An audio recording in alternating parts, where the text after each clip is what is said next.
It's Tuesday, March 15th, 2016. I'm Rim. I'm Scott. And this is Geek Nights. Tonight's gaming news. Let's do this. So many of you might have been wondering what was up with my Twitter the other night between me and Emily. I think most people listening are not reading your Twitter. Yeah, I don't know. I got more followers than you. I don't really care. Yeah, I do. How many people are actually reading that?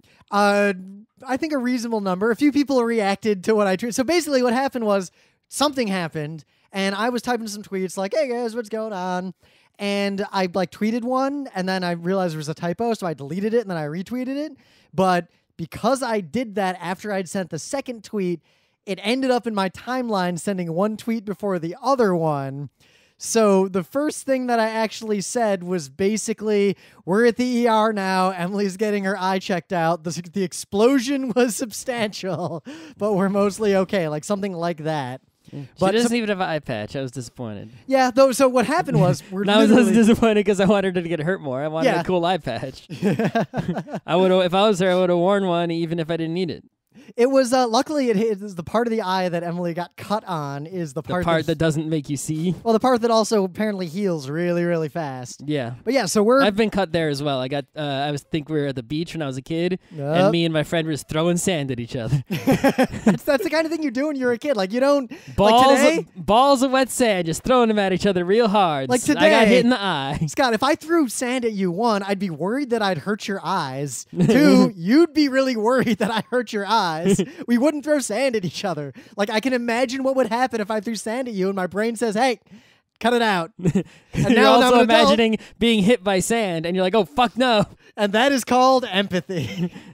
But as a kid, we're just throwing sand at each other. We didn't give a fuck. Yep. I got my eye scratched once messing around with the dogs. See, I had to wear an eye patch. My eye was not as ugly looking as Emily's is, but I had to wear an eye patch and shit and put cream in it every day. Well, you might have had a puncture or an infection or something. I don't know. I had to put cream in there every day. Emily just had a 4mm cut on the sclera. But so basically, I'm sitting exactly where I am now, and Emily's sitting next to me, and we're both working on stuff. You know, I'm working on projects, and I have the Red Wings game on, and I literally say, hey, the game started again, and Emily turns around toward me, and then there's an explosion, really loud, and we are showered in broken glass. So it took my brain easily a couple seconds to figure out that it wasn't the window getting blown out by a bomb or something. Or the construction. Yeah, because, I mean, there's construction. For all I know, a crane just crashed through the window. I mean, yeah, I would definitely immediately assume something happened to the construction. So we're both sitting there, I have my eyes closed, and I kind of look up, and Emily's sitting there with her head down, and I shake myself, and all the broken glass kind of comes off of me onto the floor. I'm like, all right. And I look, and Emily does the same thing. And I look up, and I see that the tempered glass shield on top of a light that's in the room. Really weird light. It's a standard torchiere. There's nothing special about that. It's a weirdo light. That's a perfectly standard form of light. No, there's only one standard form of light. That is a light bulb on a stick. That is just a light bulb on a stick, Scott. With a shade around it. There's a shade. No, it's just on the bottom. It's an upside down shade. Because you want the diffuse light to bounce off the ceiling and come back down. That's nice modern lighting design. No, I want a normal lamp that's next to you. I could also have that, I guess. Hey lamp, how you doing? So, or fishnet leg lamp. So the funny thing is, the light was still on, and it still works just fine. It wasn't the halogen bulb that exploded like you'd expect. That would be really weird. Yeah. So, what actually happened, and this is, all the news reports you'll read will say it's uncommon, but I've run into this enough times in my life to know it's a thing. Tempered glass, safety glass, the kind of glass you use if you have a table or a windshield. So laminated is one part, but but that's not all of it. Tempered glass is also way stronger than regular glass, and if it shatters or breaks, it'll break into small pieces, so it won't cut you. Because if you break a normal window, you get big old chunks. Yeah, chunks that are dangerous and sharp. Yeah, if you think oh, I'll just punch through a window, you'll probably cut yourself so bad you have to go to the hospital. That's why you should wrap a towel around your hand and then punch the window. Yes. So, and safety glass Also, is just... don't punch one of those, a modern window, because it's usually 2 pieces of glass, one after the other. Well, more importantly, if you punch a modern window, you'll probably just break yourself and not the window. That's also true, unless you're really good at punching. So, tempered glass is amazing. It's super strong. Like, it's pretty much invincible. But there's a reason they don't use it on phones. Some phones... So, actually, apparently people buy tempered glass screen protectors. And some phones have used tempered glass in the past. Usually they're using like Gorilla Glass or Sapphire or whatever. Well, the Gorilla Glass might be a form of tempered glass. I'm actually not sure. I don't know what Gorilla Glass is made out of. I haven't been to the glass museum in like 10 years. So tempered glass effectively more than 10 years has the outside of it under extreme compressive force all the time by the way they made it. And the inside of it has the opposite, so it's actually sparse. And the effect of this is that the whole thing is straining at itself all the time. Isn't that the same thing as like a King Rupert's drop? Yes, it's actually, as far as I can tell in my layman's understanding of physics, a very similar principle. Except it doesn't have Prince Rupert, not King Rupert. Yeah, it doesn't have the vulnerable tail at the end. It's sort of like wrapped around itself. Or maybe the vulnerable tail is just you don't know where it is because it's mixed in. So basically, if there is a flaw, unless you test it, which will cause it to shatter at the time you made it, there's no way to know. It all looks the same. And apparently most tempered glass companies don't test because it costs them money, and why bother? Well, I mean, usually people, even like people that make really fancy things, it's like I know cameras, like they'll test like every 10th camera or something, because it's like testing all of them takes too much time and you're making too many of them. Well, basically tempered glass, if it has a microscopic defect in it at any point, then it may, at some point in the next 10 to 30 years, for literally no measurable, demonstrable, or repeatable reason, explode violently. And if you go on YouTube, you'll find a lot like the very regular news story of some people who are home and they hear an explosion. No one was lucky enough to have the camera rolling just while it happened. There are a bunch of videos of it happening on like security cameras and things, and it's a thing. So we bought a new torchlight lamp, and I'm gonna try something. I bought a halogen lamp. Oh yeah, so I have a halogen one that I might buy another one of, the one I'm touching right now in the studio because I like it. But I got an LED one that has a ring of LEDs on the top, and I'm going to see if that's actually bright enough. It is very hard to research on the internet to find out how bright lamps are. Everyone just lies. Like the manufacturers make up bullshit about how bright their lamps are. I bought an LED light bulb just to put in a regular old lamp. Yep. And it's totally fine. Yep. But I don't know if it'll produce enough lumens to illuminate an entire room. We're going to find out. You just need more of them. Maybe. But I mean, it's as bright as a 60-watt or whatever bulb, so it's the same thing. So anyway, we shake ourselves off, and I'm like, I think I'm okay. How about you? And Emily says, I think I'm fine. And then she looks up at me, and I see blood trickling out of her eye. And I see blood on the eye. The worst possible place. And she's like, do I look okay? And I'm like, and I'm doing that like, yeah, but maybe we should go to a clinic just in case, you know, as I'm like starting to Google for like where the nearest emergency room is. So, yeah, it ended up being fine. And actually, the doctor we saw was really funny and really nerdy, and that counted for a lot. And we were kind of talking shop about hospitals. And the final funny bit I have is that while we were waiting, I was explaining how ICD codes work. And I used to work in hospitals a long time ago. I've dealt with all this crap. So the way you code an injury, I was trying to figure out what the code was going to be. For glass in the eyeball? Yeah. And I think I figured it out. I should go check once I get the insurance thing back. But then I realized in a moment of glory, you know how you have a picture of an eyeball and then a picture of a knife and then a picture of a skull? So here's the side. Do not ever Google for different kinds of eye injuries. No, do not figure out how bad they are. No. Because you will see the worst things you've ever seen. Rotten.com. Good God. Right there. It was like a screw like in an eye. Like, if there's 2 boxes and one of them says goatsy and the other one says eye injury, I can just open the goatsy box. Yep. Hey, a butt. Awesome. But I realized so you know your clever idea of you want to get, like, all the New York sports jerseys but have the names, like, like, rotated across all the different sports? Sure. I want to do a hockey jersey but I want to have the international ICD code for an injury caused by a hockey puck specifically striking you in the face. Yep. And that code is like W220.220 or something like that. That's what I'm going to get on my Rangers jersey. Sure. It's no you get dumber a than your Rangers idea. jersey, huh? Not a Red Wings jersey? I already have a Red Wings jersey. I'm also going to get a Red Wings jersey. And so I actually have a conundrum. We saw the Isabel Cup. Like, I saw the cup come out.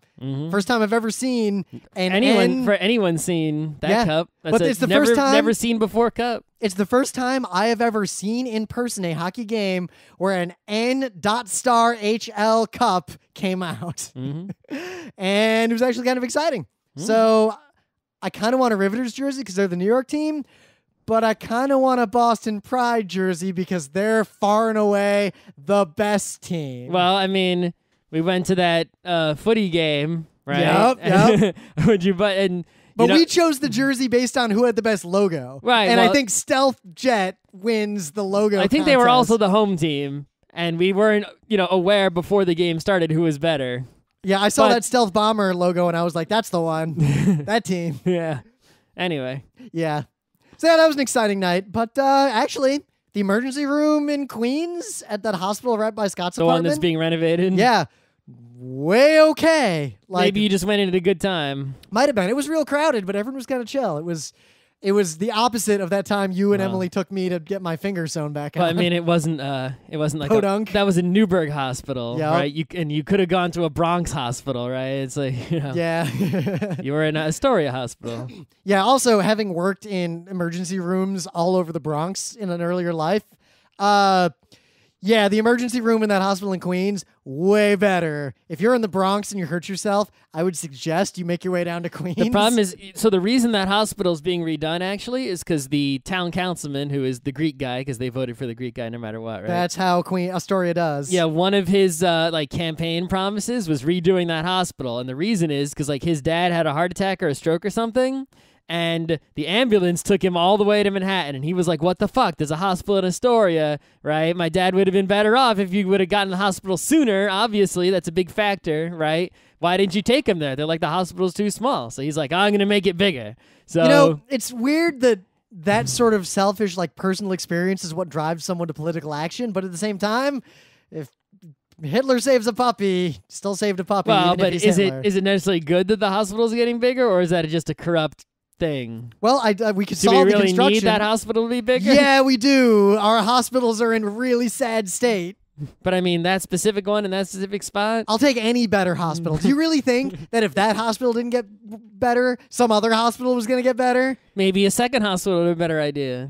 Yeah, I think the only thing that would happen is some other representative whose family member you don't had think an it's all adverse like outcome. monster in that hospital? Nah. Thing is, enlightened self-interest. That's the hospital I can get to on the N train.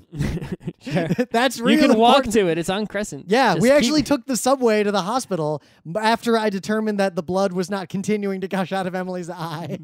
Yeah, you don't want to pay ambulance fee if you don't have to. Yeah. If someone can ask if they're okay, then you probably don't need an ambulance. Yeah, usually, but what about the situation where the person this is a classic scene in horror movies where the person looks up and you see their face and they look fine and they ask, "Hey, am I okay?" And they or have no "I feel leg. okay." And then it pans to the other person's face and they look horrified. And then it pans back and you see the poles sticking out of their chest. That doesn't really happen. I'll bet that happens. I don't know. I will bet that happens. I assume if you're impaled, you're not talking. Anyway, you got any news or any things, or should we get into the gaming news roundup? Non-gaming news. I think I might have had one, but I forgot it, so who gives a shit? Yeah, it's double Super Tuesday. Donald Trump's probably going to get the Republican nomination, which that is my sport to watch. It's not a sport. It is a sport. It's not athletic. It's a mind sport. It's not. You know what? So in that panel at MagFest, we have mind sport and sport. In a mind sport, you have to win by your own skills. So this is a third one. It's a money sport. It doesn't count. See also It's Magic not the Gathering. Money is not. The money World of sport is Tanks. not a sport.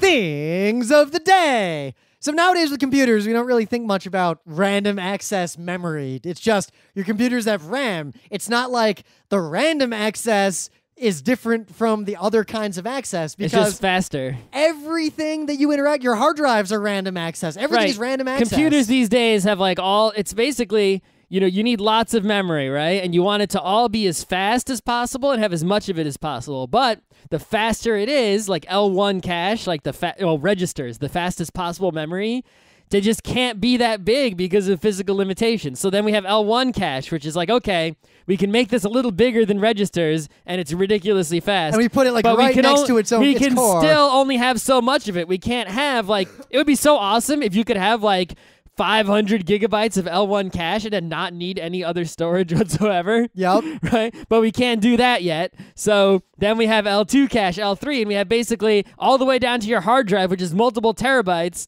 and it's still really, really fast. It's faster than like registers used to, I don't know, it's faster than registers used to be in old computers, but it's faster than RAM used to be in old computers. Most ways to get data in and out of processing machines for much of the early history of computing, as in like some of this stuff was still in use when we were born. Like, was sequential access. Yeah, I mean, usually you had a computer and you would input with switches or tape or cards, and then it would output with lights or something like that, and then the only storage would be like actual flip-flops. Right? Yep. Or maybe made of transistors or made of vacuum tubes. Maybe you're writing bits out to another tape or something. Or you'd have relays that like physical switches that go ka-chunk, ka-chunk, and that's where the memory is stored, right? But the idea of addressing a particular part of your storage to get a particular thing. Right, a reel-to-reel tape you can't address. It just allows you to have a really big output, but you have to output everything all at once,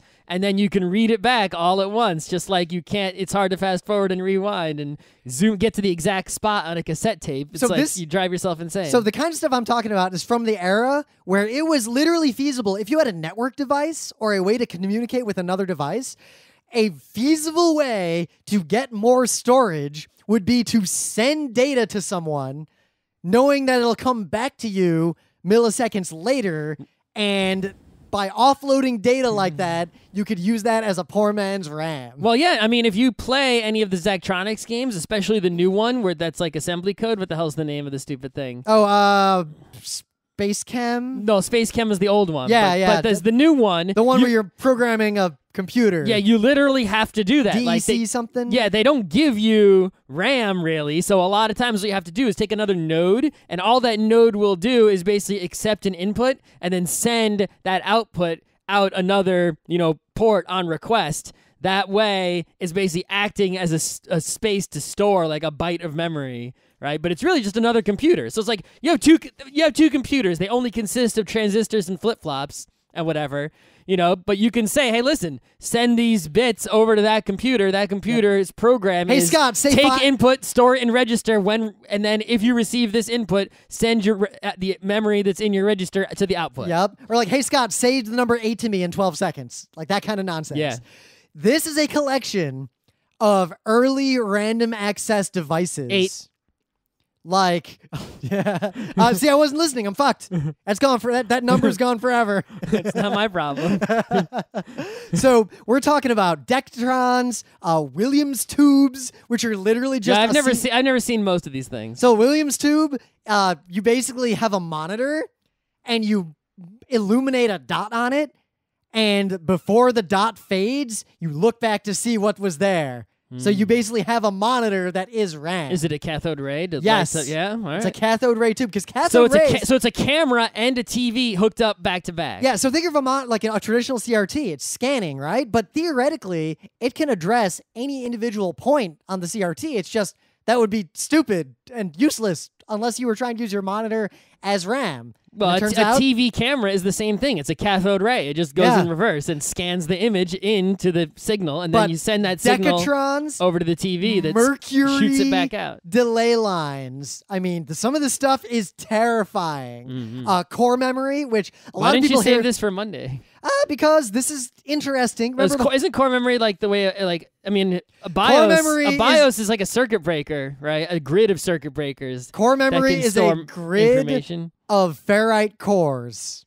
That's similar to a BIOS. I guess they're not they're not there's- fuses though. There's are a they? YouTube video on this link that shows you what core memory looks like and how it works. And there are people whose hobby is to make core memory the same way that nerds make chainmail. Mm.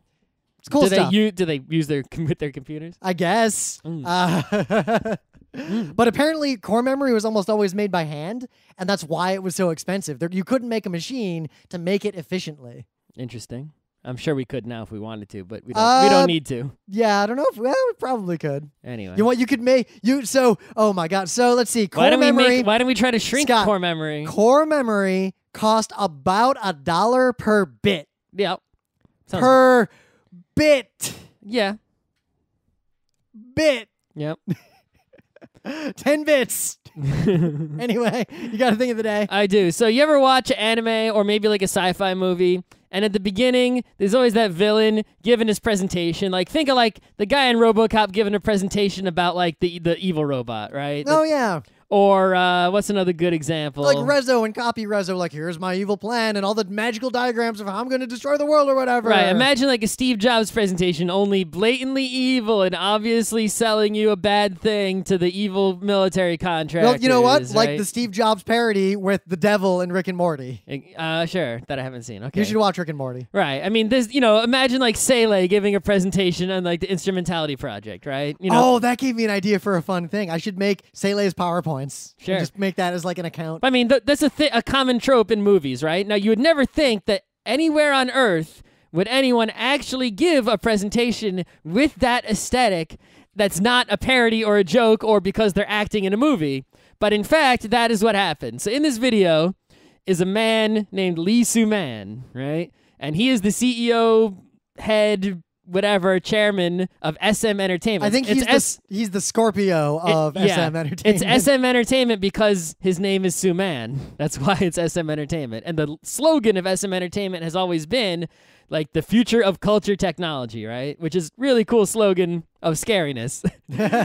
And he gave this presentation recently, right? Which despite being like a company that makes K-pop and shit, this presentation is basically evil corporation, the stereotypical presentation. Wow. It's so frightening. This is it's like he's showing off, like you'd think he's about to demonstrate like his new laser weapon to take over the world. When he's talking about like, first we train people and then we produce really good music and then we market them. It's like that board meeting in Kill La Kill with the evil company. I mean, But he's actually presenting this plan whereby he's going to make a K-pop group called NCT that exists everywhere in the world and has, a group in everyone's hometown. This is the kind of shit that you see in the background. He's going to deploy his new culture technology worldwide, and at the end of the presentation, he has a bunch of people come in wearing masks doing a spooky dance. This is the kind of shit you see With on the EDM TV, music. on the news, in the background at the beginning of an apocalypse movie. Yeah. Or I mean, these subtitles would be straight out of anime, like bad anime. Or something you'd see on like a commercial for a blatantly evil product in Total Recall. I can explain the concept of SM's culture technology, CT, very easily through our artist development system. Yeah, so you should just watch this because it's the most hilarious but also frightening presentation ever. What's with this like Sele looking the graphics like, grid overlay on him? The graphics are incredible. There's no way they don't realize that this just looks No, evil. he definitely did it on purpose. There's no question. They're too smart to have done this by accident. I mean, even Hank Scorpio acted like a normal person around other people. Yeah. This is like not even hiding it. In the Meta Moment, we are going to be at Anime Boston, not this weekend, but next weekend. On Friday, we're doing role-playing anime and judge anime by its cover. On Saturday, we're doing How to Run an Anime Club, more foreign anime openers, and... We still do Anime Club? Why don't we do How to Do a Panel instead? Well, because because we did How to Do a Panel last year. I alternate that one. I don't want to do That's a gimme because they both fill, and people really want to see that kind of I content. forget everything about anime clubs. I haven't been in one in a long time. I remember pretty well, and I've still been in touch with some people at RIT Anime. I learned some things. Oh, Yeah. that's interesting. I wonder You know what? Our advice is still correct. Sure. Pretty much. There's very little that's changed. At least at that one place. Yep. But that one place still seems to have, like, the culture is pure there still. And motivational anime. We don't have any panels on Sunday, so if you want to see us, Friday and Saturday. We're also going to be at ZenkaiCon the following weekend doing a whole bunch of panels. I don't know if I can go there. Scott might not be, but I will be. And we're going to be at PAX East doing I'll be there. Atari game design. Woo. Which actually, we've done this panel a couple times now with different Atari games.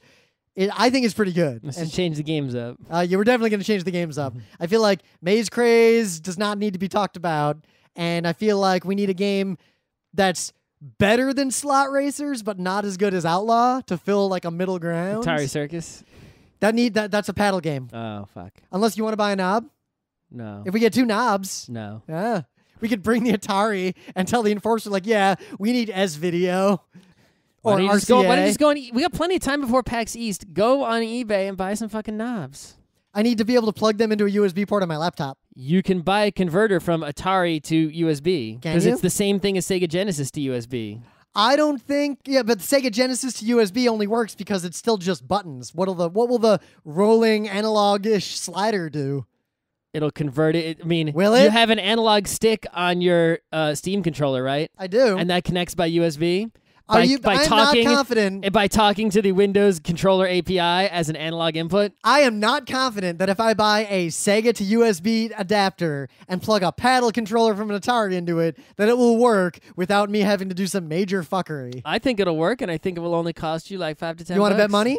I think you can also find an Atari I'm gonna look for it right now. Tell you what, I'll look if there. If it's there's gotta be. This can't be that hard to buy. I know. I just haven't actually done. Do we any actually serious have working research. paddles though? Because you might have to buy those as well. I do have working paddles. That's the one thing I have. Are they actually good? Yeah, they're good enough for Kaboom.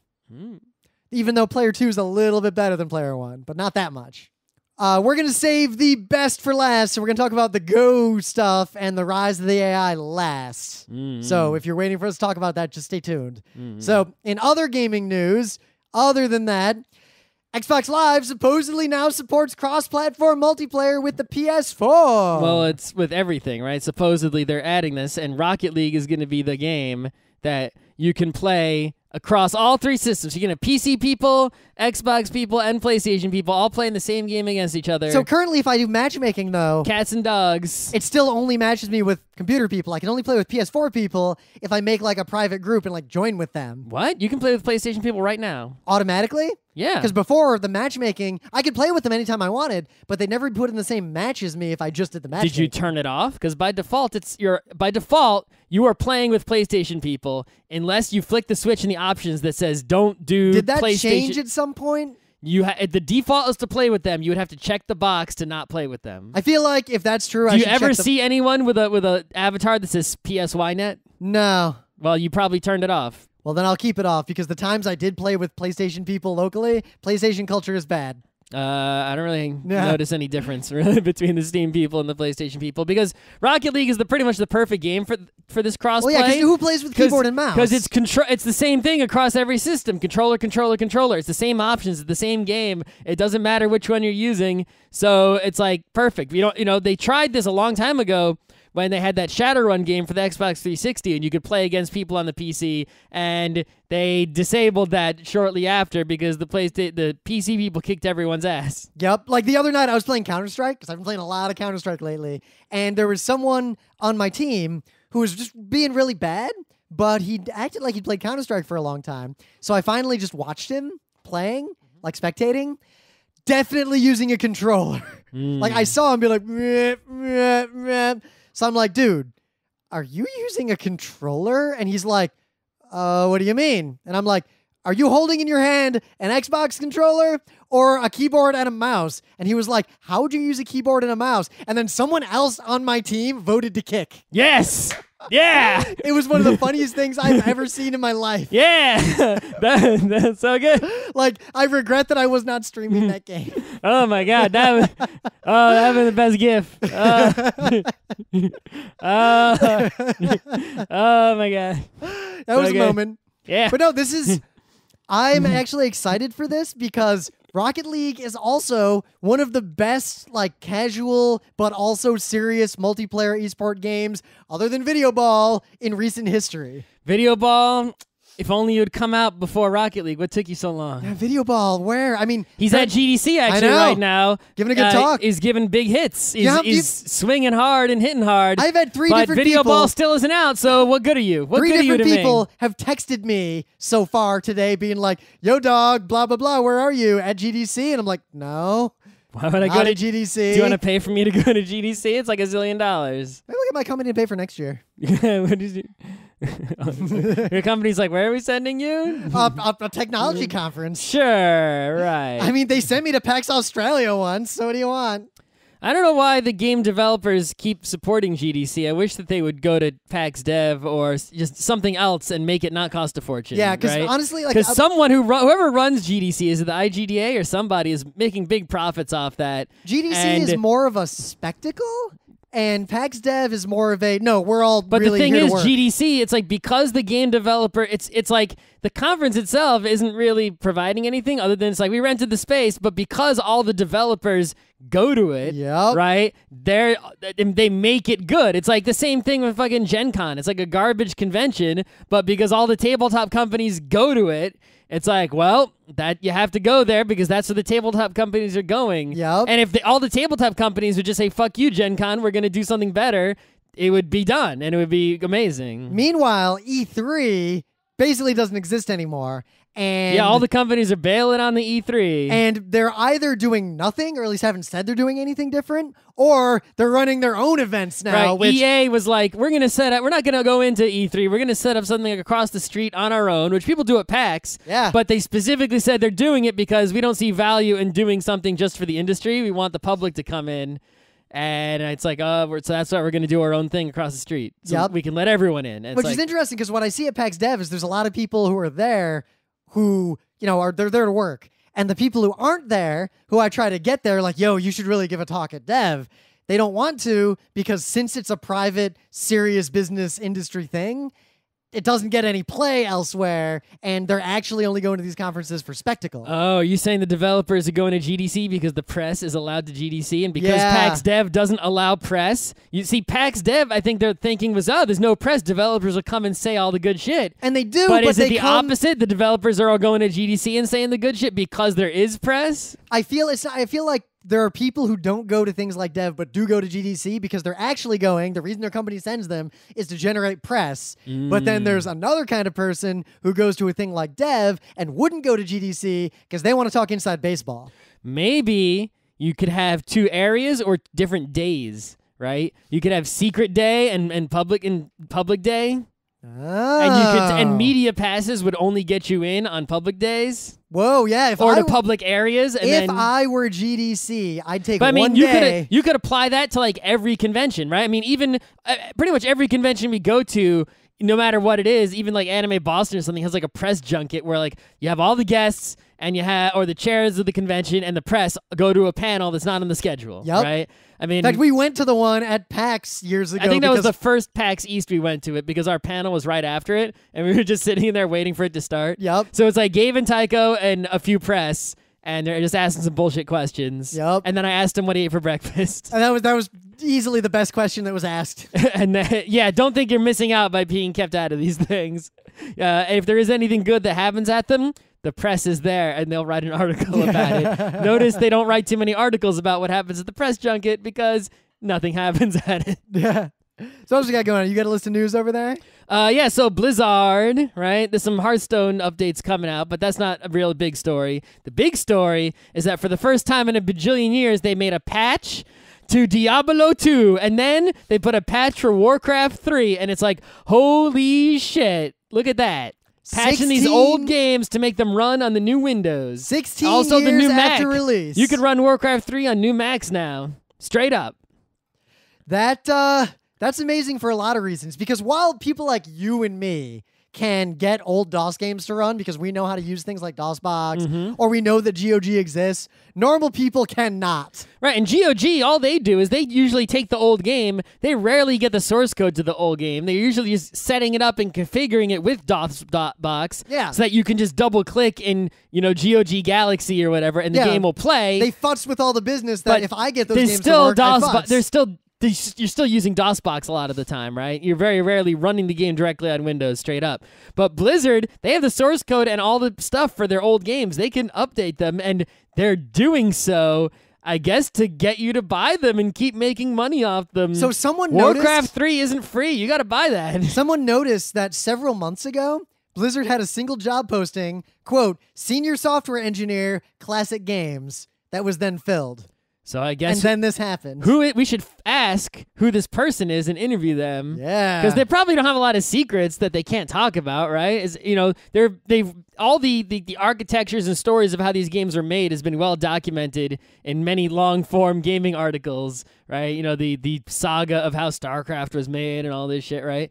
But the question is, it's like, whoa, first of all, let's go play these games that we couldn't play easily because they're way good, or at least fun for, in Diablo's case, fun once. But Warcraft 3 is always fun. Yeah. And I can actually play that RTS because it's not ridiculous fast. This bodes Even though I'll still lose, but I'll lose less bad than at StarCraft 2. If the fact that this happened, the timing and the way that it did, it bodes well for the sort of continuing maturation of games as a significant force of media, because this sort of like archival preservation thing has not really happened that much in gaming except in museums. Well, I mean, Nintendo's got the Virtual Console, right? 20th anniversary of Pokemon. They put that Pokemon right on the VC on 3DS, right? And yep. That's, you don't think of it but there are a bunch you don't of think of it the same way because it's not like a patch to make something up to date, even though they did patch it to make it up to date. They patched it to make it work on the 3DS. They just don't sell it that way, so you don't think of it the same way. But think about how many Nintendo games over the years have just disappeared. Yep. Except in ROM libraries that people run in Nesticle or whatever. Right, well, I mean, those things can be easily emulated, right? But PC games... Again, not by normal people. Right, but PC games are actually rather difficult to emulate for a wide variety of reasons, right? Because, especially like, let's say you get some old, PC game and it's like, oh, yeah, this one only has real sound on an ad-lib. It doesn't have real sound on a sound blaster. Yeah, do you know about right? DMAs and IRQs? Yeah, I bet you don't.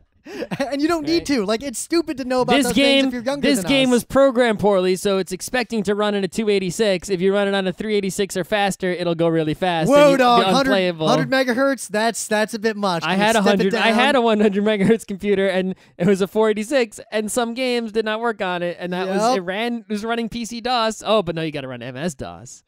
So Twitch has done two interesting things. One, they're streaming Julia Child's cooking show. Well, to kick that's off sort the of launch of a after food the channel. success of their, painting show, right? They're definitely. I watched a bunch of that. That was good business. Of course, right? After they saw that it was successful, they went out, obviously, to look for equivalent things, and they stayed in the PBS library. I hope they do Mr. Rogers next. So I recall a time. Mr. Rogers! I recall a time not that long Get ago. him out here. When Twitch basically banned all non-gaming content. It's a beautiful day in the Twitch neighborhood. I also remember a time not that long ago where if content that wasn't literally screen capture of a game appeared on Twitch and anyone started watching it, half the chat stream was, what is this RL bullshit? Mm-hmm.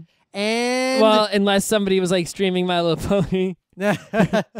But it's interesting that I think the main reason Twitch did these two things and why they're doing more things like this is that being 100% gaming only focused, they were set to lose out to YouTube because YouTube was just the same gaming stuff plus literally any other kind of content in the world. YouTube gaming is not doing that well. People are still on Twitch, really. They haven't built the community at YouTube gaming that Twitch which has. is interesting because I don't interact with the community, and if you don't interact with the community and you just want to use the service to watch people YouTube is play, just technologically superior. by a huge margin. Like watching Twitch streams, not that great because for a lot of reasons that I don't want to really get into now, but it doesn't work that great. Yeah. YouTube works way better. The main problems with the YouTube one is that there's a limitation that people aren't aware of. It can only be so long, right? I did a YouTube game stream once, and it cut off at 12 hours. And I did another one, and the encoding never worked, and the video's not there, right? So it's buggy in that sense. But the actual way you stream and watching the stream is just better. In fact, so I've been playing with, you guys might have watched me play Counter-Strike the other day, and what's interesting is in the second half of that video, I was basically Neo, God Among Men, walking around as a murder machine. But aside from that, the shadow play, the thing where you basically have impact-free streaming if you have an NVIDIA card, modern one, it used to only work with Twitch. if you install the beta new version, like you have to enable the beta and then download the beta and run the beta, it can also stream to YouTube. Did that force you to update your NVIDIA driver? Yes. Did that make Civ 5 crash? Yes, actually. And you know how I fixed it? If you start the game through the NVIDIA experience, it always works. Really? So, and apparently a lot of people have pointed out that if you ever run into a game where one of the NVIDIA patches breaks it, I mean, a later patch will probably obviously fix it. Maybe. But they almost always work fine if you open the NVIDIA like game tuning experience and click launch game from there. This has worked 100% for me, which is really interesting. But if you open up Civ from Steam, it just doesn't even start? Yep. All right. But maybe now that I know that, maybe I'll update my driver because I've been keeping my driver old because of that problem. But let me tell you, the Shadowcast, YouTube again, way better. I can send as many megabits per second as I fucking want as long as I got a pipe for it. Not like Twitch limiting you to 3 or 6 or whatever. Yep. So I tried a 12 megabit per second stream. I tried streaming like 10, like giant resolutions. It all worked pretty much fine. It was kind of cool. The other thing that was interesting is it didn't have any options for like setting voice volume or like any of that fiddly stuff you do in like OBS or like you know, even XSplit. So I was like, I wonder if this will work. It just has intelligent defaults. It just figures out, like, you know, it knows you're going to have game audio. It knows you're going to have talking audio, and it just handles it and makes it sound great. All right. I was shocked by how impressive Can you get it your was. webcam in the shot or whatever? Yes, actually. I didn't try that because I might have not been dressed when I was playing Counter-Strike, but... Okay. Yeah. But the other news is that another thing Twitch is doing is they have announced, what do they call it? Stream First. All right. It is an initiative to work with developers designing new games, so people are currently making games, to integrate streaming into their platforms from day one. That's something they tried before, right? But they sort of backed off on that. Like, I saw a whole bunch of this, especially like around the time the PS4 was coming out. Yep. Like games that like included Twitch as part of the game. Like in the game, you could push a button and start streaming to Twitch. And then I thought like eventually every game was just going to have this. And it didn't happen. And I'm like, well, why didn't that happen? And then I guess now they're going to try again? But it's twofold. It's not just YouTube should try the same thing. Yeah, they should. It's not just integrated into the game to make streaming work You should better. also, somebody should make a service to where you can send your RTMPs to one place and have them go to both YouTube and Twitch at the same time. Oh, that's the kind of company that either YouTube or Twitch would buy. You can do it yourself by starting up a little server and using something like VLC even or something to go between. I think there's even an Nginx plugin that you can use that'll just make that happen. I mean, but Nginx is sort of a weird thing to use for Yeah, that. It's like is. a web server. Why would you use it to proxy anyway? But so after a certain unnamed convention where someone wanted to use it for that, I've discovered that actually a lot of people use it for that. it's a web server. It's Yeah. not a video streaming proxy Scott, service. you're not going to believe this, but a lot of people are using JavaScript for both front end and back end coding. You don't say that. You don't say. But it's more than that. This is also an initiative to allow two-way communication so the game can be dynamic based on events in the stream. So they're basically making Twitch Plays Pokemon something that you can use an API to do easily and officially. That is something that I don't think YouTube could move on with any speed. YouTube could do that. They won't, not with any speed. The YouTube chat should be available by the YouTube API because it's just comments or whatever. It's not just chat. They want to go further than that. They want to make it easy to have real game experiences, like deep integrations down the road. Like what? Like maybe even share a controller straight up with someone. So I go on YouTube, I go on Twitch, and there's a game being played, and I'm watching it, and I take out my controller, and I start playing the game that I'm seeing a stream of that's delayed by at least 30 seconds to a few minutes. So obviously there are a lot of things they still need to work out, and this is just an initiative to work with developers. It appears that they're starting the focus with simple interactions that are delay friendly, like typing something and a vote and those kinds of things. So a little thing shows up in Twitch, and I interact with it, and like, then click to vote, He-Man or Minotaur. And then eventually that whatever happens affects what the person playing the game deals with. So the end game, though, because there's a feature in the NVIDIA Experience Shadowcast beta stuff that I didn't look at too closely, but it basically let me share an interface where someone on the internet could watch my stream and connect to my game with a controller to play effectively local co-op with me from the game I'm running. I did not investigate that further, but I will at some point, probably for the next Tuesday show.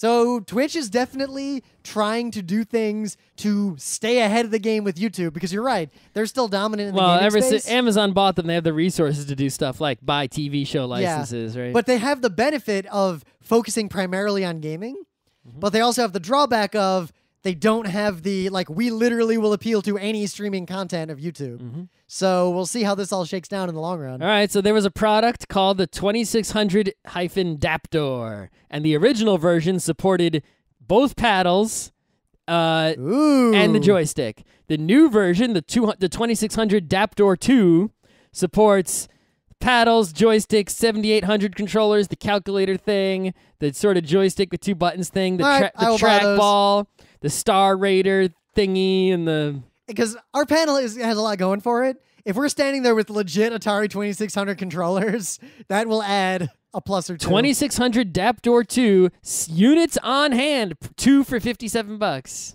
Oh, that's more expensive than I thought. But I think you might only need 1 to do 2 paddles. Yes, because there are 2 paddles per plug. But if we want to do Warlords, we need 2 of them because we need 4 paddles. Warlords. You know what? Warlords, not actually that good. Warlords is so good. The concept is good. Have you played it recently? On the Atari 2600, the resolution being low is a problem. There are other problems with that game. That's another And the game. angles not being highly varied is a problem. That game, remade intelligently, could be the next Video Ball. It's called Video Ball. Yeah, it's just Video Ball. There's also selling 6-foot USB cables for $2. I don't think I need a 6-foot USB cable. Also, if you're not interested in using any of those weird, like a trackball, you can get the original 2600 Daptor 2 for $48. That's not much cheaper. Anyway. So PlayStation is going to have its own VR for like $400. And yeah, okay, I don't care. I don't mean, we'll see. Whatever. What's I interesting, still don't believe any of these VRs is going to succeed because they're all... Well, see, you have a fucked up definition of succeed. These are going to succeed in the same way that ultra high-end video cards do. Same way the Kinect succeeded? Way better than the Kinect. The Wii Emote? More people buy like NVIDIA 980s than buy Kinects. Wiimotes? The original Wiimote, that succeeded. NES Power Pad? The Power Pad was ahead of its time. Power Glove? Power Glove was ahead of its time. Also, this is ahead of its time still. It was ahead of its time in the 90s, and it's still ahead of its time. See, I disagree, because if you have that amount of disposable income and you're a VR hobbyist, this technology is here. It's great. But for mom and mainstream and... Sure, so all these hobbyists will buy one, just like all the people who have 3D printers right now will buy one. I think that's about the level it can get to, is where 3D printers are now, which is... So widely deployed among hobbyists? Yeah, which is not so great. That's, Scott... It's not something that you could economically make a large... Video games used to be widely deployed only among hobbyists. It took a while. Sure. It's not something that you could... It's not at the point... See, success is when enough people have it No to true where Scotsman. It's worthwhile for a video game hardware device, where it's worthwhile to spend a large budget making a game for it, right? So a lot of indie devs are making games for this because it's fun and because it's cool, or because of, demos and whatever. Yes, and that is the only way to incubate the next generation. But no company is going to make Madden or anything for this, right? Because there just aren't enough people. Even if everyone who has one buys your game, it's like that wasn't enough to justify the cost of making this game. And that's fine. You need this is the first VR platform that is viable to incubate the next generation of VR games. We've never had that before. The last time VR got big, one of the big limitations was that, one, there was no way to deploy it in homes at all. There couldn't be an indie scene. It was too expensive, too big, too horrible. Now you can actually deploy it widely, and people, while it is very expensive, it is very cheap if you're a hobbyist. It's still a giant thing to stick on your face, too. It'll always be that. No, but eventually it'll be just like sunglasses or contact lenses or like a tiny little thing. Well, yes, and eventually. then replacement eyeballs. Yes, eventually. When it gets to like ski goggle level instead, Scott, it's not that much bigger than my ski goggles. It's got to be at least maybe swim goggle level. Have you worn and used the current generation Oculus? It is vastly superior to previous ones. Yes, because the technology is getting better. But it's still not good enough. It's too big and uncomfortable. This is especially also for long periods of time. The thing is, I think it is successful and will continue to be successful, but I'm not super confident in the PlayStation VR because I mean, if you're gonna assume, right, forget about the argument about all the VR being unsuccessful, right? If you're gonna bet on a VR, you bet on the Oculus one, right? All these other ones, the Valve one and the Sony one, it's like, get that shit out. I think that's not going anywhere. I think the first good big games, like the big ones, are gonna come out of Valve because they'll understand how to use the technology. Yeah, but I think those games are gonna run on the Oculus, yeah, they are. right? And whatever the Vives and whatever the garbage is out there, Samsung nonsense, all that shit is gonna be the HoloLens garbage. that's basically fake, but that's AR, not VR. All that stuff is garbage. But Get while that I outta disagree here. with most of what you were saying before, the one thing I do agree with is that fully mainstream gamer culture, it's not quite there yet. I think the PlayStation VR will not be a great experience because people will buy that. It costs as much as a game console. But they'll expect the big games you're talking about, while the people who buy the Oculus on a computer understand and expect that it's an emergent, incubating environment.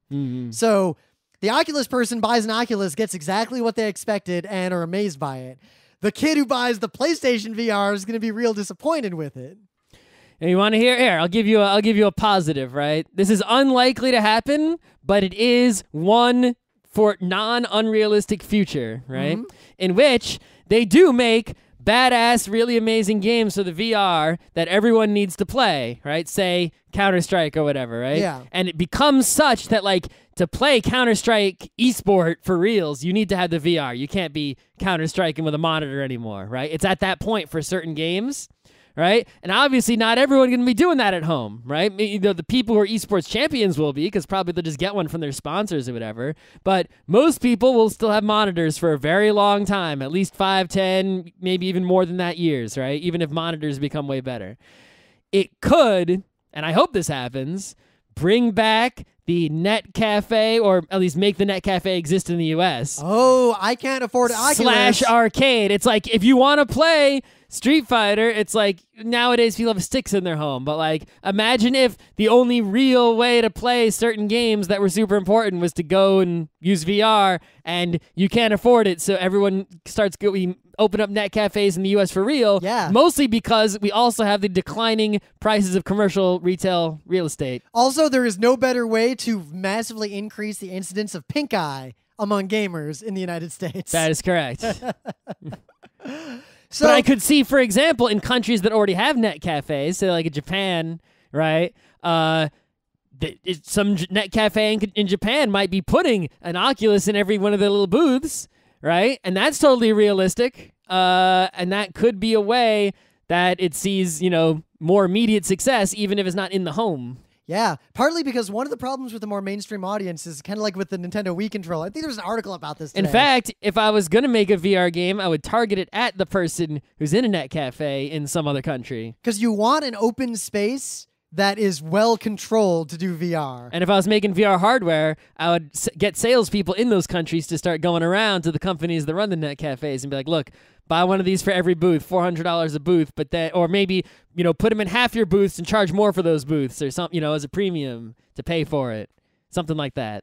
So, last and not least, AlphaGo defeated the human 4-1. 4 out of 5 times. Yeah, the human won one game. Okay, so I don't know how much of the fundamental information you want to go over here. But I feel like we could do a whole show on this in general, but... Yeah, so it's playing Go, right? So you already know Go is a perfect information game, just like chess. The reason that computers can play chess a lot easier before they could play Go is because the space of chess, the number of possible board positions, was much fewer. That's not diminishing the number of possible board positions in chess, because there's a fuck ton of them. There's just exponentially orders of magnitude more board positions in Go. So Go is so much more I think the analogy I gave, because we talk about this in some of our lectures. Right, the number of board positions in a chessboard. I don't know if these numbers are close in actuality, but relatively, right? It would be like comparing the number of atoms in the sun would be like the number of board positions in chess, and the number of board positions in Go would be like the number of atoms in the universe. Actually, maybe more. Maybe more. Maybe more. Oh god. Right? It's like that's the so computers are able to do well at chess because we could have a database of almost every chessboard position and the best possible move to do from that position, and then just do a lookup and make a move. But even so, think of it this way: checkers was weakly mathematically solved after a decade-long supercomputer Checkers, effort. which would be like the number of atoms in the ocean. Chess is by no means solved. We just have clever AIs, mostly with these lookup tables. That have most of the most common positions, so you're going to confuse the chess program. So right? the chess programs have not solved chess, but they will beat any human ever, no matter what. Pretty much. Modern chess AI cannot be beaten. The days of people beating a chess AI at chess are pretty much over. Yeah, the last big Deep best Blue game. the best chess players on Earth right now basically are just people who can do what the computer does. And there's a lot of cool stuff about how it kind of ruined chess because people are doing things that the computers The did. last time I watched pro chess, the commentators had the computer and it told them this move, and they looked at that move and they started talking about how, whoa, that's a crazy move that no one would ever think of. And I mean, it's a lot easier to see chess even if you're not a pro. And because chess has at least a few heuristics of go get the king. And I saw the move it did, and I'm like, whoa, what an amazing move. And they're like, yeah, no person would ever think to do this. They're like, is he going to see it? And this guy's sitting there thinking for a long time. And eventually he does that move. And it's like, before that period of time where computers existed, no human would have done that move, right? Just thinking about it, looking at it. So the takeaways are, one, the computer did not solve Go. Not even, I mean, we still haven't solved chess. We definitely haven't solved Go. We may never solve Go. It might not be solvable in the universe. Without a quantum computer, I don't think it's possible. And even with one, it might not even be possible. But the important thing from a game perspective is that this AI is so far ahead of what even futurists were predicting that I was kind of taken aback that this happened. Like, when they announced this, I was hoping the AI would win, but I didn't really think it would. Well, so, I mean, we've been talking about machine learning stuff a lot, and we keep seeing it. It's like, it's really hot lately. And, it's been doing so well at so many things. And when they finally said, we've got a thing, use these techniques, it's going to play Go, it's going to play again, it's ready to play against like one of the top players ever, right? And they were willing to like make a show of it. And I'm like, they must think it's going to win. And there's been so much machine learning like positives lately. I'm like, I think it's going to win. It's like, I almost couldn't believe that it was going to win. But like, even before the first match, I'm like, oh, the computer's going to win. And then I'm like, what the fuck am I saying? How is the computer going to win it Go? Right? It's like ludicrously impossible. And then it like destroyed him. And I'm like, well, there it is. But it was, so in terms of that advancement, it was as recently as January. Like, it was in January, in fact, that we even, as humans, were able to figure out how many possible legal positions there are in 19 by 19 Go. Right. We just figured that out. An earlier version of this same program played against someone who is not as good, but really, really good in matches that weren't, highly publicized. And it played about as well as like a good amateur player. So it played really well, but not as well as it played now. They gave it an honorary, right, 9 rank, right? No person has ever honorarily received, which is the highest rank in Go, by the way, which means that you play divinely, right? So they basically, without having to go through the rank up system, right? It's go through right, without ever having to like rank up and start at the bottom and work its way to the top. This computer played against someone who had that rank. It beat him 4 out of 5 times. The Korean Go organization basically just gave an honorary. They're just like, all right. Like, imagine if I walked into, the Go. That's somehow, like if Rim walked out onto an ice skating rink. And I was like, here, let me play. He played some hockey, like in one game, and he beat, the entire, Blackhawks all by himself. Yep. Even serving, even defending the goal. And they're just like, you know what, Rim? You just played one game of hockey, or maybe 5 games of hockey. You won 4 out of 5. We're just going to put your name on the cup. I mean, you didn't play in the NHL season. You didn't, you didn't go and do anything else. So we're just going to put your name on the cup. And you know what? Here's an Olympic gold medal. It's not even the Olympics. But here's a gold medal. Now, I could probably take on the Leafs. I could at least win a couple games. Right? That's basically, they're just like, here, this computer is as good as the highest ranked player. There you go. And it is. The commentary already it did some things in the game that no human has ever seriously done, as far as we can tell. And in the one game it lost, the human, displayed his magnificence, right, and did amazing things as well. Yep. Right. So it was very interesting watching the computer flail and try increasingly desperate moves, because it was doing whatever had the best chance of winning. See, that's the thing. So that was the most fascinating part for me, because it was the part I understood the most, right? Because I can't really tell. We both do that in games, right? I can't tell what's going on in Go really all that much, except because I've only played Go on very small boards and very poorly. So the only things that I know are bad are like really basic moves, right? And towards the end, when it had lost, it started doing moves that even I could just see immediately. Like, that's dumb. That piece is just going to get taken. He just gave points to the other guy. And I'm like, why would the computer do that? And then I looked at the board even more closely. I paused the video, and I realized, wait, that's a dumb move, because the next move the other guy's going to make is this move, which will just take those pieces. But if that other guy doesn't make that move, if the other guy is really dumb, right, which he isn't, he's like the best there is, right, close to it, then that move would actually be the first in a series of moves that would allow it to get a whole bunch of points back and be back in the game if the other guy just lets it, right? So, of course, he didn't let it. But the computer is basically like saying, all right, are you? The computer is like, I've lost, but I could still win if you're really dumb. So I'm just gonna check and make sure you're not really dumb. Oh, you're not. All right, let me try again. Oh, you're not. And it ran out of those, and then it gave up. So it was almost like in football, where I talk about this a lot, where it's like you're losing. In order to come back because you're so far behind, you can't just play conservatively, which the AlphaGo does very. AlphaGo gets ahead and plays conservatively just to keep its winning. It doesn't try to be aggressive and get a whole bunch of points, which is actually why it's worse at playing black than at playing white, because black goes first and has to be more aggressive, right? It doesn't do that. It says, I'm winning. I'm just going to do whatever I have to do to keep this points lead. Play to win the game. Right, and win the game. It doesn't try to score a whole bunch of extra points and run up the score like New England Patriots or whatever, right? Yeah. It just tries to win the game, and the best way to do that is by getting ahead and playing conservatively. So when it's behind, it has to do high-risk, high-reward maneuvers in order to get back into the lead, because that's the best chance of winning. It's like, what's my best chance of winning this football game when I'm down by 2 touchdowns?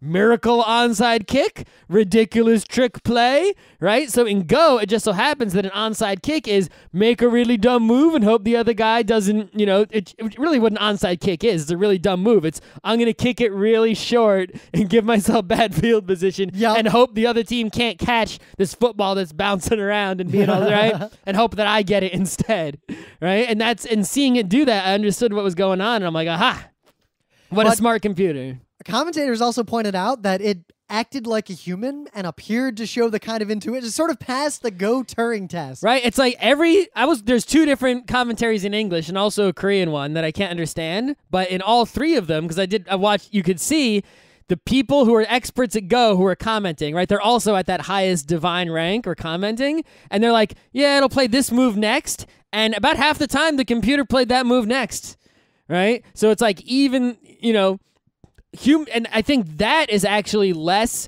of a statement about how great the computer is, but how great people are, and that this ridiculously complicated game, over the 2,500 years of playing, we've figured out a lot of the correct moves to make in various patterns, and we're right, or at least as right as can be known. We have developed heuristics simple enough to hold in a human brain that are almost as good as state-of-the-art 2016 AI. That's pretty good. Yeah. Humans, right? Not bad. And the human can come up with that answer while the computer's thinking, right? The computer took about, sometimes it did faster than other times, but it always took its turn in about 30 seconds or so or something like that, right? But a lot of times, the person who's commenting doesn't have to sweat and, take their time with their decision. They can just be like, yeah, it could play here, and then it plays there, right? It's like I almost win, but the guy actually playing is like, and I'm sure if the commentator was actually playing, they would also be thinking much harder and not just going with their first instinct on every move, right? But Often that first instinct was the right instinct. But we'll be talking about this. There's a lot of consequences of these games. Like this is big news, and in a even lot of ways. the people who made it, who actually, they keep calling it Google's AlphaGo, but actually it's a company Google bought that makes this. But anyway, but yeah, Google owns it now. Sergey Brin was even there like one of the days, to make an appearance or whatever. But from what I've read, the next applications of this particular strain of AI learning is going to be medical diagnoses in humans. You can use this for all sorts of ridiculous things. Like you could use this for spam filtering, or you can use this for like so many different applications. It's just kind of, I tried to do some tutorials and like how to make it work, how to do some like Google TensorFlow stuff, and the tutorials are not very helpful for someone of my math knowledge level.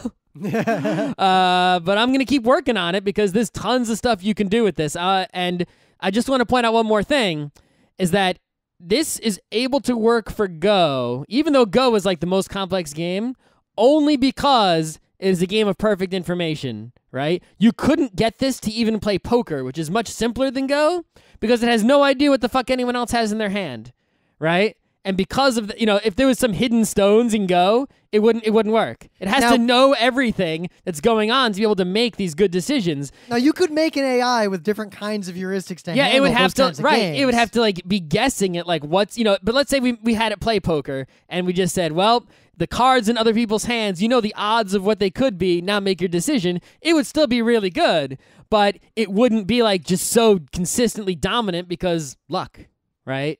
Yeah, but in the end... And there's also no luck in Go. Even forget about perfect information, right? There's no luck in Go, right? You play something like T&E, not only is there the not knowing what's in other people's hands, right? Even though a computer could remember how many points everyone has, but not knowing what tiles you're going to draw, that would mess it up big time. Because I think it would play like in T&E, if it was behind by a little bit, it would try to dump tiles, right? So would I. And then, sure, it would try to dump tiles as like an onside kick and get a fistful of blue tiles. And then what would it do? Dump 6 more and end the game? And when it's losing? I don't know, right? Well, the thing is, eventually we'll have methods for those sorts of AIs. The AI, the thing that's going to cause the mainstream people to really freak out is going to be when there is an AI that plays Texas Hold'em consistently better than humans in the long run all the time, no matter what. Yep. And it'll be interesting as to if I suspect that's possible just from looking at cards played and odds and games over time. But it'll be real interesting if one of the inputs into that is cameras looking at the other players, analyzing human emotions and facial stuff. This can be done. Yeah. I'm curious how it'll play something like Netrunner, right? Because like Netrunner, it's like, okay, Mushin no Shin advance. I put down a card with 4 advancements. Running that could either score the computer a bunch of points and win at the game, or it could lose immediately. What's it going to do? 1 out of 2 shot. Is it going to roll a 1d2 in its memory and then decide? What's it going to do? It's going to step back and look at the history of all games where a situation like that happened and look at how those games went and try to figure out. Usually most of the time, most decks don't play the instant kill card, right? So it's, in most games, you would just get points doing that. So, but if it ran and died, it would be game over. A Netrunner AI. So that's gonna be using this current method, right? Of the neural net and the whatever, right? The same method that AlphaGo uses, I think, would have a very hard time in games with luck and imperfect information. The Netrunner AI. I think you need a different mechanism. Could scrape the internet and tournament information to figure out the ongoing meta and maybe even figure things out about its opponents and then use that information in its heuristics. Scouting is against the rules of Netrunner. Every cheating. But how could you stop it? I know you can't stop it. Yeah. That's what everyone keeps saying. There's no way. I'm not going to lie, if I was in a Netrunner tournament, I would look at the Facebook of the people I thought were going to be in the tournament. Well, you could look at the Netrunner DB of those people. But yeah, just if you could just, bringing rock to the scissors is just how things go. Yeah. But if everyone knows the computer's going to be playing, everyone could target things they know the computer's weakness is. But it's even if the computer knows that it has this weakness, it's not like you can do anything about it. It's like if I know that I'm bad at the swimming part of the triathlon, I'm still slow at swimming. It's like what am I going to do about it? Better, or you build a different body because you're a robot and you can do whatever you want. Yeah, it's I really want to see something play games with randomness and imperfect information. But I suspect that after this point, humans will not significantly contribute to the further understanding of Go as a game. Human on I human think Go. I think they will in the very short term because they're humans. The humans who are into Go are going to learn a ton from these games and other games. That happened in chess. Humans never beat the AI again. The only thing that happened was human games started doing things AIs did, ending in draws more often. Yes, they're not letting the AlphaGo play so many public games against Masters. It played 5 games. Now they're going to improve it, I guess, before letting it play anyone else. And in these like very extreme short term, they're going to learn from what it did and learn new things from that on their own. But then when AlphaGo comes back another time, right? After it's like Alpha Beta, or I guess Beta Go or Gamma Go or whatever it is, at that point it'll be so advanced that there isn't anything new to learn from it. It'll just school everyone, and there won't be any human, it'll school everyone more than there is to learn. It's going to play out exactly the same way it did with chess, and the end game of that is chess among humans is really boring now, and if you played chess against anyone online, they're almost always cheating with AI. It'll be kind of sad if I don't like Go, I don't like playing it, but it'll be kind of sad if it goes the way of chess to where playing it professionally is now dumb. Yeah, well, it wouldn't be dumb, except that chess's kind of fundamental endgame seems to be that, like, the gravity, like the attractors in the full space of chess that we haven't explored, it appears that most of the attractors are draws. Mm-hmm. So humans can stumble into the draw patterns and do things that the AI is also doing, but because the humans aren't perfect like the AIs, or at least not near perfect, the humans will always be pulled into the draw black holes, and playing for the draw is much more reliable now than playing for the win. Yep. I wonder if the game of Go itself will change in any way, right? Will they upgrade to like 20 by 20 or 21 by 21? Well, that's going to be the other... Are they going to upgrade it to beyond the capacity of the computer? But, humans will have to change their game dramatically, obviously, also. But at least if they can get out of range of the computer being able to play, then they can still have meaningful games again. There might, however, now that not everything from 19 by 19 is irrelevant in 20 by 20 or 21 by 21, right? But I think the AI is now in a similar intuitive position to humans.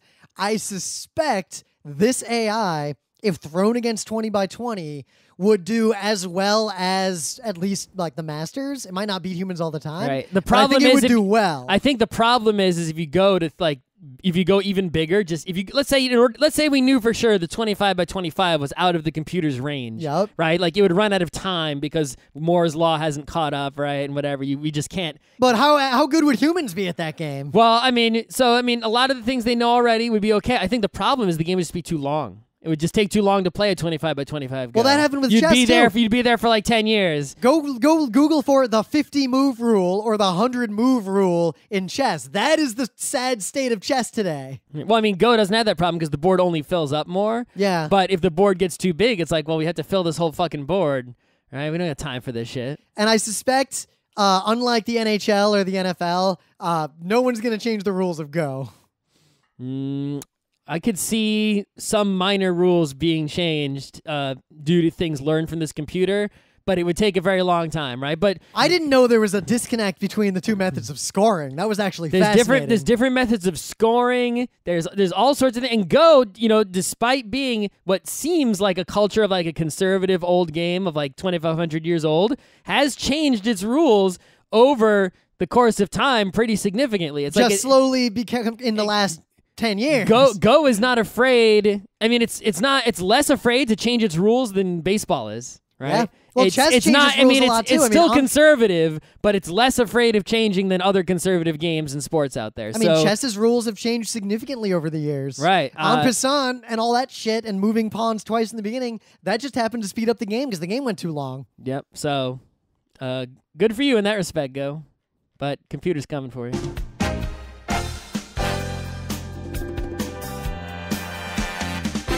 This has been Geek Nights with Rim and Scott. Special thanks to DJ Pretzel for the opening music, Kat Lee for web design, and Brando K for the logos. Be sure to visit our website at frontrowcrew.com for show notes, discussion, news, and more. Remember, Geek Nights is not one, but 4 different shows. Sci-Tech Mondays, Gaming Tuesdays, Anime Comic Wednesdays, and Indiscriminate Thursdays. Geek Nights is distributed under a Creative Commons Attribution 3.0 license. Geek Nights is recorded live with no studio and no audience. But unlike those other late shows, it's actually recorded at night.